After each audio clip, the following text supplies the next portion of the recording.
문학가 가운데 빅토르 위고 하면은 다 아시죠? 프랑스의 낭만주의 문학을 이끈 선구자입니다. 그의 작품 가운데 레미제라블이라고 하는 그러한 책이 있습니다. 19세기 가장 유명한 소설이었습니다. 19세기에.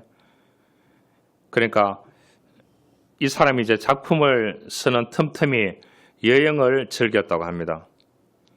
그래서 이제 위고가 모처럼 큰 마음을 먹고 해외여행을 나섰는데 다른 나라에 입국하기 위해서 국경에 있는 헌병대를 찾은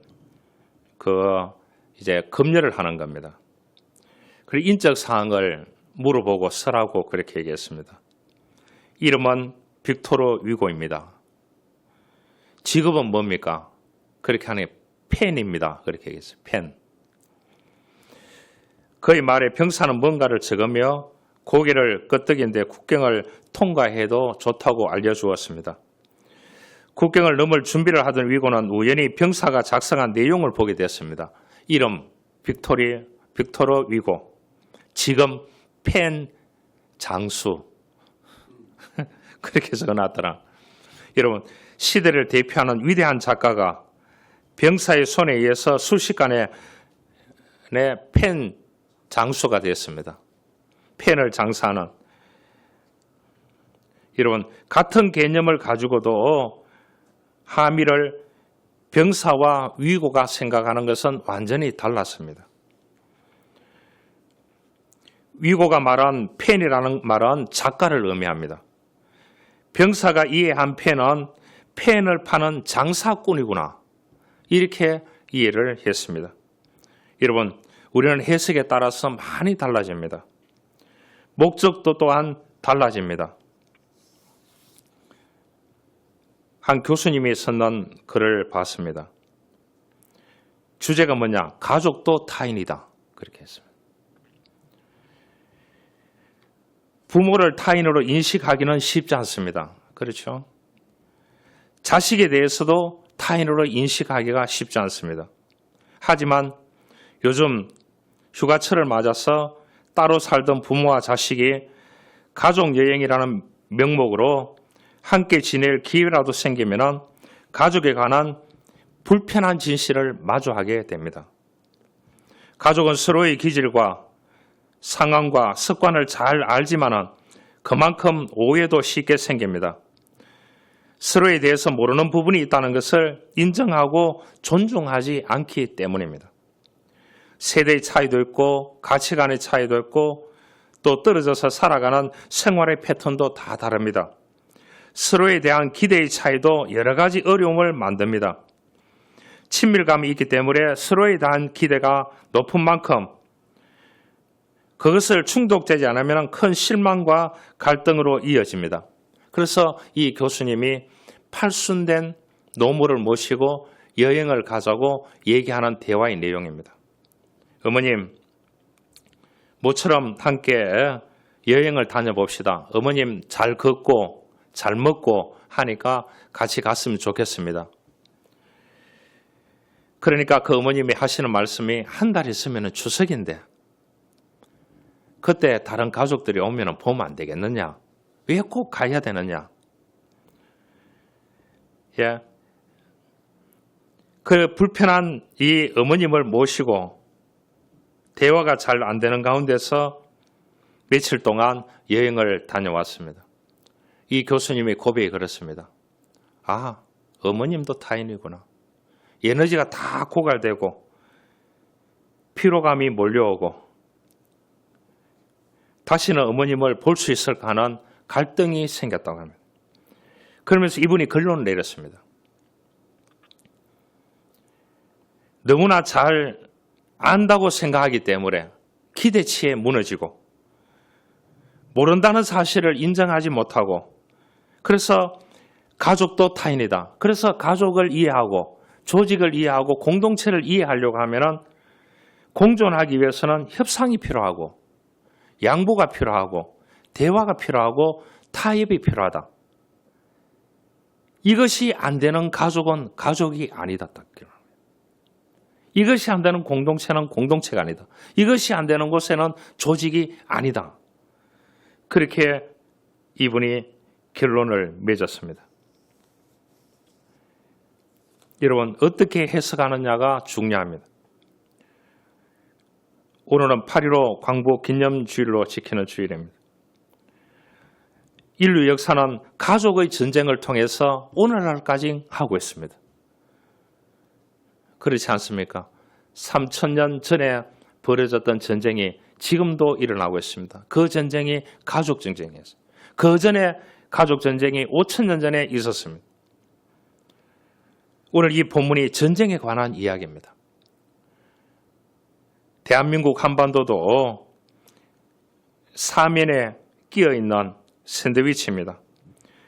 세계 전쟁의 소용돌이 속에서 우리가 스스로 독립했는 것이 아니고 세계 정세에 따라서 독립을 하게 되었습니다. 수많은 전쟁에서 수많은 희생자들을 낳았습니다. 특히 신앙을 지키는 사람들은 일제시대 속에서 다 직업을 버리고 아침 조회 때가 되면은 일양 천황에게 절을 해야 되는 그 시간대에 일찍 일어나서 동네마다 굴을 파놓고 거기 가서 기도하고 그 예식이 마치고 나면은 집으로 돌아와서 일터로 갔대요.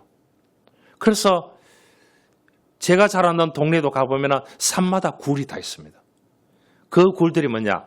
믿는 사람들이 그 아침조에 천황에게 절하지 않기 위해서 그 굴에 도피해서 기도하고 내려와서 그러니까 온전한 직업을 가질 수 없는 것입니다.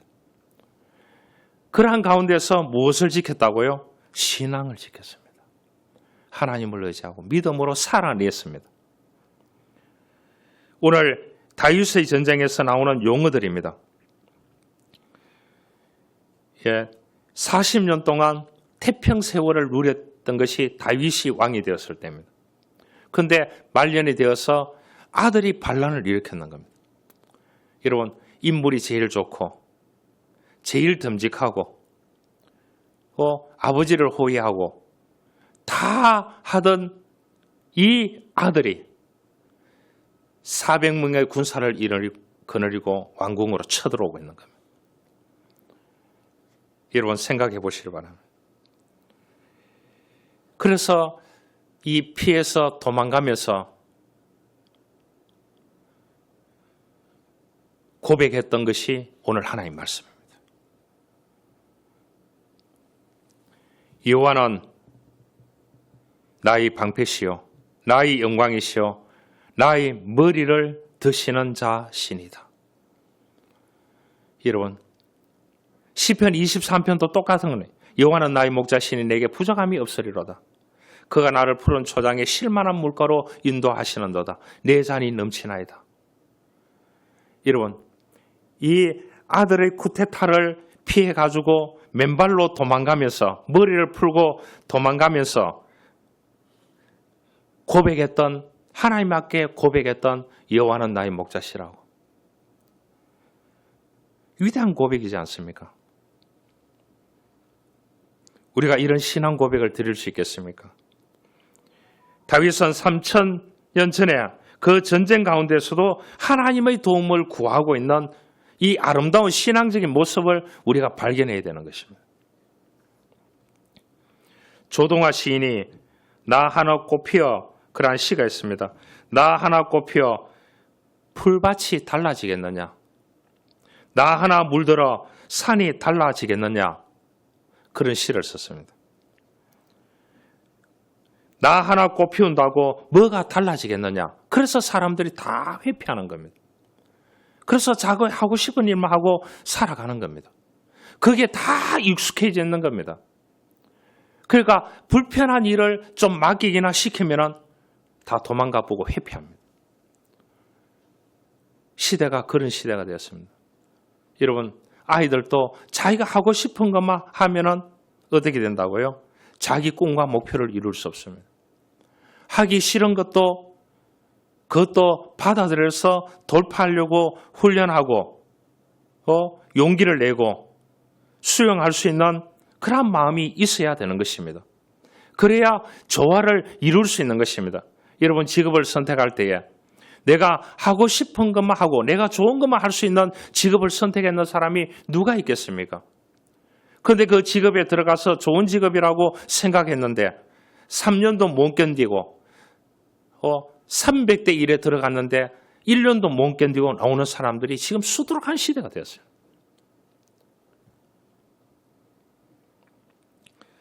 나 하나 꽃피운다고 뭐가 달라지겠느냐?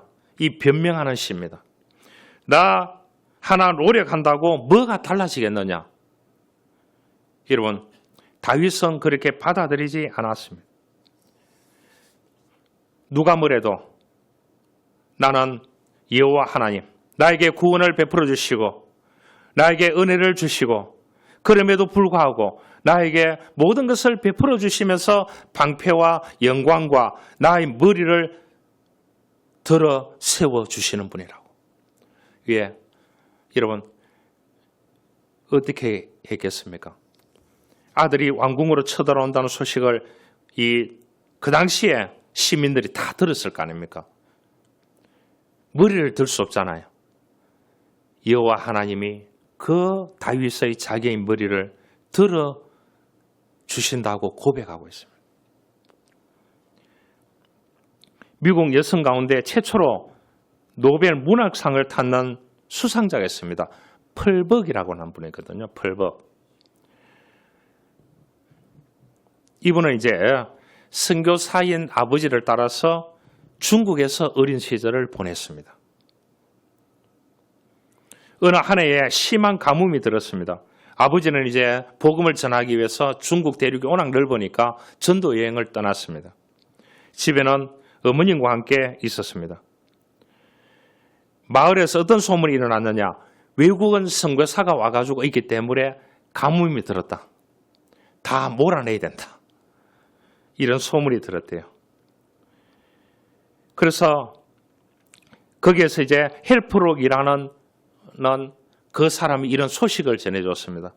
그래서 급기야 이 펄벅하고 어머님이 여러 가지 음식도 준비하고 꼴방에 가서 기도도 하고 찻잔도 꺼내고 케이크도 준비하고 과일도 준비하고 문을 활짝 열어놨습니다.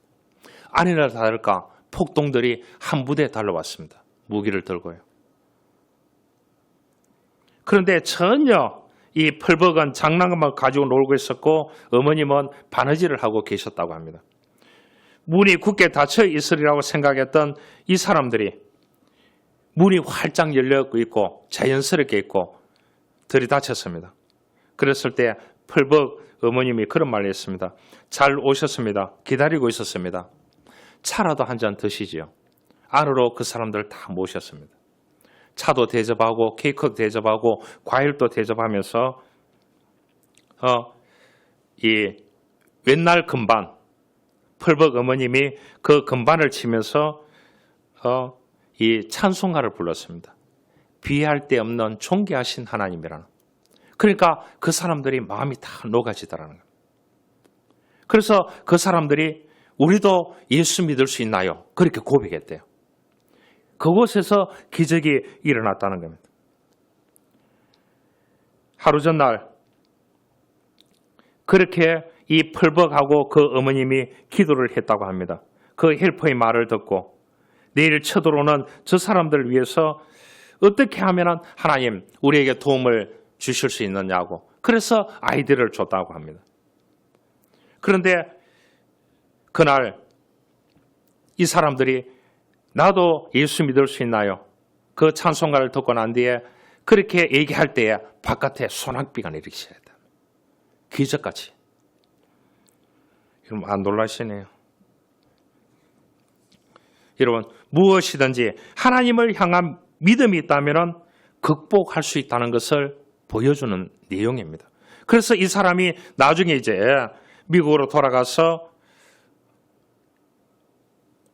문학을 전공해가지고 소설을 썼는데 그 소설이 노벨 문학상이 됐습니다. 자신의 한계를 넘어서는 상황에 대한 그동안 쌓아왔던 하나님을 향한 신뢰와 의지를 바탕으로 하나님께 아뢰는 기도가 오늘 이 본문입니다.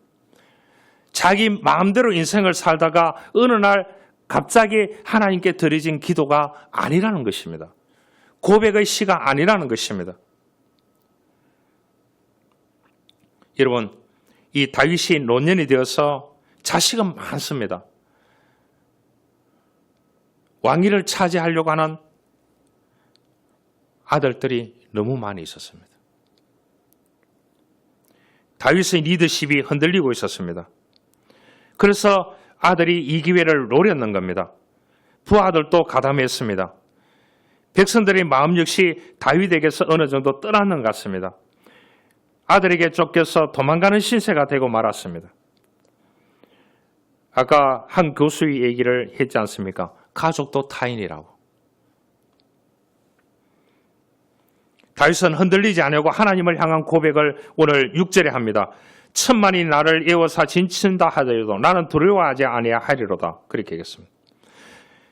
천만인 것 같으면 엄청난 수입니다. 에워싼다고 할지라도 두려워하지 않을 것은 뭐라고요? 여호와 하나님. 7절에 말합니다. 여호와 일어나소서 나의 하나님이여 나를 구원하소서 주께서 나의 모든 원수들의 뺨을 치시며 악인의 일을 꺾으셨나이다. 그렇게 고백하고 있습니다. 다윗이 고백하는 것은 오직 하나님, 오직 하나님, 오직 하나님을 고백하고 있습니다. 다윗은 수많은 전쟁을 치렀습니다. 그래서 피를 많이 흘렸기 때문에 하나님께서 성전 짓는 것을 허락하지 않았습니다. 모세가 가나안 땅에 들어가는 것을 하나님이 허락지 않았습니다. 왜냐? 가나안 땅에 모세가 들어가게 되면 광야 40년, 가나안 땅에 들어가면 하나님이 왕이 아니고 모세가 왕이 될 가능성이 굉장히 많았습니다. 그것을 하나님은 막으셨습니다. 그래서 여호수아를 세웠습니다. 여호수아는 누구냐? 아버지가 눈이라는 용어를 씁니다. 눈의 아들. 눈이라 노예 중에 노예의 아들 여호수아입니다. 그러니까 어떻게 됩니까? 유명한 장수지만은 백성들이 다 반대하는 거예요. 왜냐? 저거는 노예 중에 노예의 아들이 어떻게 우리를 리드하는 당신의 모세 당신의 후계자로 삼아서 가나안 땅에 갈 수 있느냐고. 그래서 여호수아가 나는 아니라고 고백했습니다. 그럴 때에 그날 하나님이 음성을 들려주었습니다. 두려워하지 말라. 강하고 담대하라. 내가 너와 함께 함이니라. 여러분, 하나님이 힘이 된다는 사실을 우리는 고백해야 됩니다. 여러분, 어떤 세력이 방해한다 하여도 담대하시기를 바랍니다. 왜냐고 묻는다면 나의 하나님이 나에게 힘이 되시고 도움이 되시고 방패가 되시고 나의 영광이 되시고 나를 만드시고 머리를 드시는 분이기 때문이라고 고백할 수 있기를 원합니다. 나치 강제 수용소에서 살아남은 정신의학자 빅터 프랭클이라는 분이 있습니다. 이 사람이 오스트리아 빈에서 정신과 병동을 열었습니다. 새벽 2시가 됐는데 한 여성으로부터 전화가 왔습니다. 내가 지금 죽어야 되겠다고. 우울증 걸려 죽어야 되겠다고. 그렇게 하니까 이 빅터 프랭클이가 사정을 했습니다. 자기 정신의학자니까요. 한 2시간 동안 설득을 했습니다. 내일 아침에 일찍이 첫 손님으로 오면 내가 진료해드리겠다고. 죽지 말고 오시라고. 그런데 다음날 아침에 그 여자 손님이 앞에서 기다리고 있다는 거예요. 그래서 안에 모셔 들어가서 진료를 했는데 그분이 폭탄선을 했습니다. 당신이 2시간 정도 나를 안 죽어야 되는 이유에 대해서 설명했는데 그것 때문에 안 죽었는 것이 아니고 당신이 전화를 받아줬는 것 때문에 안 죽었다. 그 얘기를 하니까 빅터 프랭클이가 무너졌대요. 자기가 그래도 정신의학자고 아우슈비츠 수용소에서 살아남은 사람인데 자기 전화를 받아줬다는 거예요. 여러분, 우리가 드리는 기도, 우리가 드리는 예배 하나님이 다 받아주십니다. 할렐루야. 그것 때문에 우리가 예배하고 찬양하고 기도하고 살아가는 것입니다. 우리 최대 무기는 그것인 것입니다. 이분이 이제 빅터 프랭클리가 1946년도에 베스트셀러가 되는 책을 냈어요. 죽음의 수용소. 내가 신학교에 가니까 레포드를 이거를 주더라고요. 듣도 보도 못한 책인데, 번역된 책인데 이 책을 한 달 읽어도 이해를 못하겠더라고요. 한 달을 읽어도 이해를 못해요. 레포드를 줬으니까 읽고 이제 스머리 해가지고 생각을 제출해야 되거든요. 제출해야 되는데 그때 1983년도에 샀는 책이 여기 있다니까요. 그 책을 제가 보니까 줄을 다 꺼놨더라고요. 그런데 이 사람이 죽음의 수용소라는 이 책을 며칠 만에 냈는 줄 압니까? 9일 만에 이 책을 써가지고 냈는데 전 세계 베스트셀러가 됐다는 거예요. 9일 만에. 저는 한 달을 읽어도 이 책의 의미를 못 찾았습니다. 왜냐? 젊으니까 그런 것 같아요.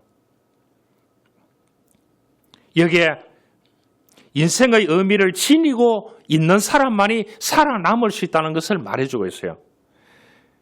삶에서 의미를 찾는 사람은 훨씬 희망적이고 회복력이 높았다는 것이 결론입니다. 그런 다른 제소자들에게 이렇게 조언했습니다.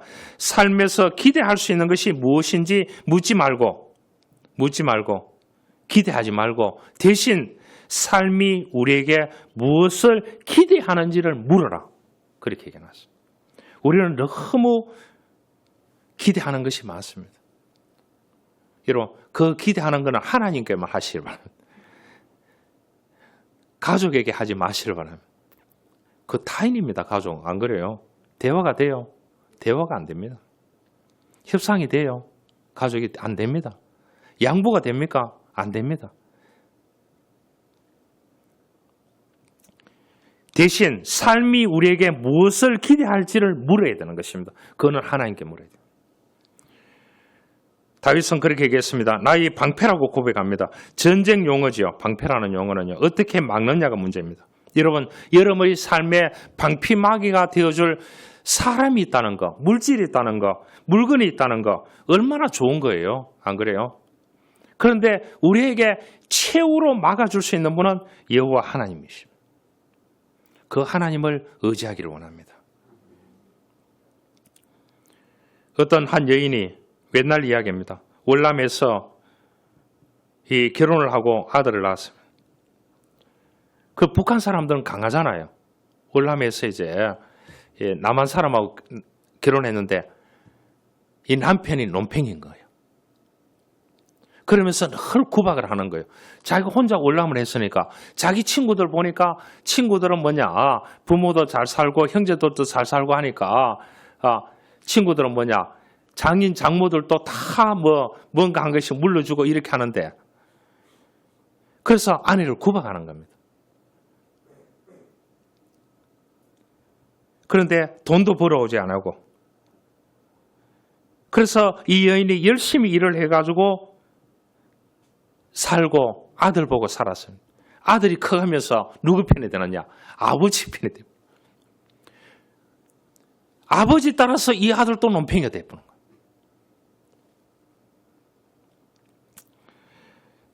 살아야 되느냐 말아야 되느냐 일 열심히 하고 그렇게 하는 가운데 우연히 가깝게 지내는 친구가 교회 한번 나가보자고 해서 교회를 나가게 됐대요. 그 교회에 나가보니까 북한에서 왔는 사람들이 너무 많더래요. 북한에서 와가지고 왔는 사람을 직장생활하면서 만날 수가 없었는데 그 교회에 가보니까 전부 다 90% 이상이 북한에서 내려왔는 사람들이래요. 거기서 위로받고 하다가 주님께서 그 마음을 만져주셔서 그래서 교회만 가면 눈물이 나더래요.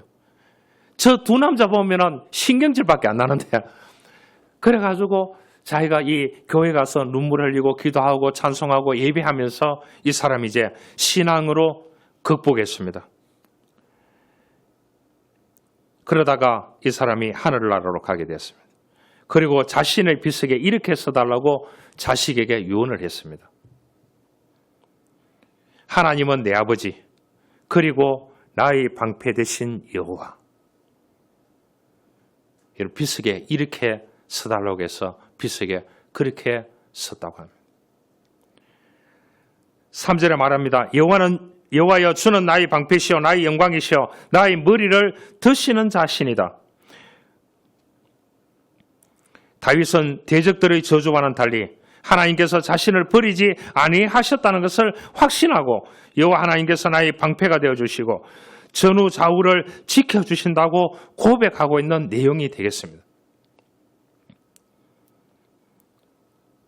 자신을 왕으로 세우신 분도 하나님이고 자신에게 영광을 주신 분도 하나님이시고 자신의 아들의 그러한 반란고개 속에서도 부끄러움에도 불구하고 자기 고개를 들 수 있도록 해주시는 분도 여호와 하나님이라고 고백하고 있습니다. 여러분, 방패는 적의 공격을 막아주는 도구입니다. 다윗은 하나님께서 그 어떤 공격도 막아주신다는 확신을 가지고 노래하고 고백하는 말씀인 것입니다. 여러분, 대적들이 많습니까? 하나님만 바라보고 의지하시길 바랍니다. 결정적인 순간에 의지했던 물질이 무너지는 날 다 무너집니다. 결정적인 순간에 저 사람을 의지했던 부분이 무너지는 순간 다 무너지게 되겠어요. 명예와 권력이 지켜주는 것도 아닌 것입니다. 사람이 지켜주는 것은 아닙니다. 하나님이 지켜주셔야 합니다. 다윗은 그렇게 고백합니다. 하나님의 손길을 기다리고 있어요. 하나님의 손길. 간절하게 기다리고 있습니다. 그 다음에 여호와 하나님은 나의 응답이라고 했습니다. 여러분, 내가 고민이 많은데 뭔가 필요한데 그 고민을 누군가가 전화해서 내가 다 들어주겠다. 얼마나 좋아요. 여러분, 그런 사람을 가졌습니까? 세계적인 부호였던 록펠러라고 하는 사람이 있습니다. 이 사람 위기에 다쳤습니다. 친구의 권유로 광산업을 한번 해보라 해가지고 한 번도 해보지 않는 광산업을 하게 되는 겁니다. 이야, 이 광산업 옛날이잖아요. 한국도 광산업 쉽지 않았지 않습니까? 광부들은 밀린 요금을 달라고 폭도로 변하는데 이야, 이 광부들이 대단하더라는 겁니다. 그래서 빚독촉에 시달리다가 록펠러는 극단적인 선택까지 생각하게 되었습니다. 그래서 황량한 폐광에 엎드려서 하나님께 기도하기 시작했습니다. 하나님의 말씀인 성경은 1.1획도 변함이 없다고 하시는데 저도 믿습니다. 지금까지 하나님을 정성 다해서 섬겨왔습니다. 큰 어려움에 처해서 도저히 혼자 힘으로 헤쳐나갈 수 없는 힘에 봉착되어 있습니다. 부디 하나님 살아계시니까 한 번만 꼭 도와주십시오. 제가 믿고 기도합니다. 일어설 수 있도록 도와주십시오. 통곡하고 부르짖었습니다. 그때 감동이 들려오는 음성이 있었어요. 염려하지 말고 낙심치 말아라. 내가 너를 지켜보고 있노라. 때가 되면 열매를 거두리라. 포기하지 말고 더 깊이 파라. 이렇게 하더랍니다. 그래서 이제 이 광부들을 설득하니까 설득이 되더래요. 더 깊이 파보자고. 밀린 임금은 어떻게든지 내가 하나님이 응답했으니까 주겠다고 하니까 이 사람들이 오더래요. 와가지고 깊이 팠는데 어느 날 파니까 검은 물이 솟구쳐 오르는데 그게 뭐였냐 하면은 석유였습니다. 석유였다는 거예요. 분수처럼 올라왔습니다. 그래서 록펠러는 갑부가 됐습니다. 돈 많은 사람을 부자라 하잖아요. 그 다음에 기업을 운영하는 이런 사람들 재벌이라 하잖아요. 재벌도 다 자기 게 아니잖아요. 그 재벌 위에 갑부입니다. 록펠러가 그래서 갑부가 됐습니다. 본문 4절에 말합니다. 내가 나의 목소리로 여호와께 부르짖으니 그의 성산에서 하시는도다. 성산이 어디입니까? 예배하는 그곳이 성산입니다. 우리가 예배하는 동안 하나님께서 우리들에게 응답 주실 줄 믿습니다.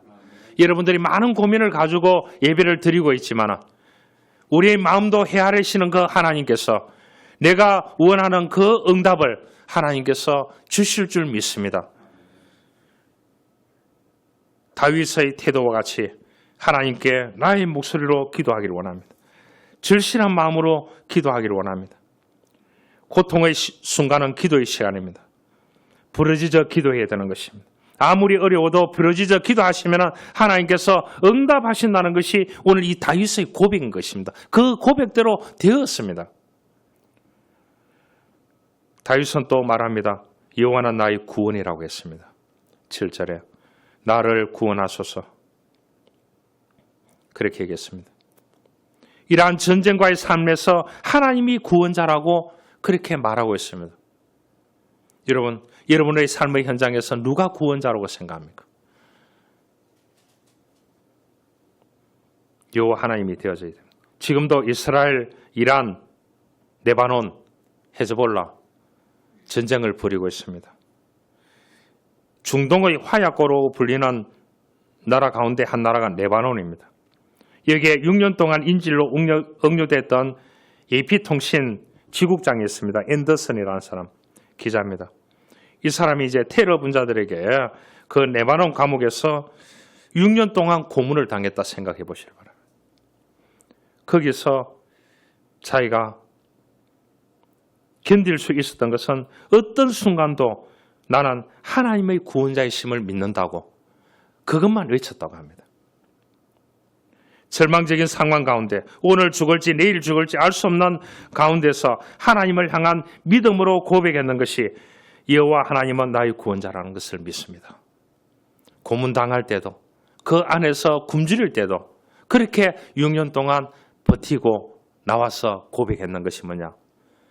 여호와 하나님이 나의 구원자라고 하는 것. 그래서 8절에 구원은 여호와께 있사오니 주의 복을 주의 백성에게 내리소서. 다윗은 인간사 모든 것이 여호와 하나님께 달려있다는 것을 고백했습니다. 우리의 고백도 그렇게 되어야 하는 것입니다. 여러분, 아들이 정상적인 왕위를 차지하려고 하는 것이 아니고 아버지를 밀어내고 부하들도 아들 쪽으로 기울어졌습니다. 인간적으로 보면 얼마나 뼈아픈 실책입니까? 그러나 다윗은 여호와 하나님을 의지하고 그 하나님을 바라보았습니다. 그리고 하나님께서 자신에게 베푸실 하나님의 약속을 믿어왔습니다. 아브라함의 하나님, 야곱의 하나님, 이삭의 하나님, 그 하나님을 그대로 믿고 그 하나님의 약속된 관계 속에서 왔습니다.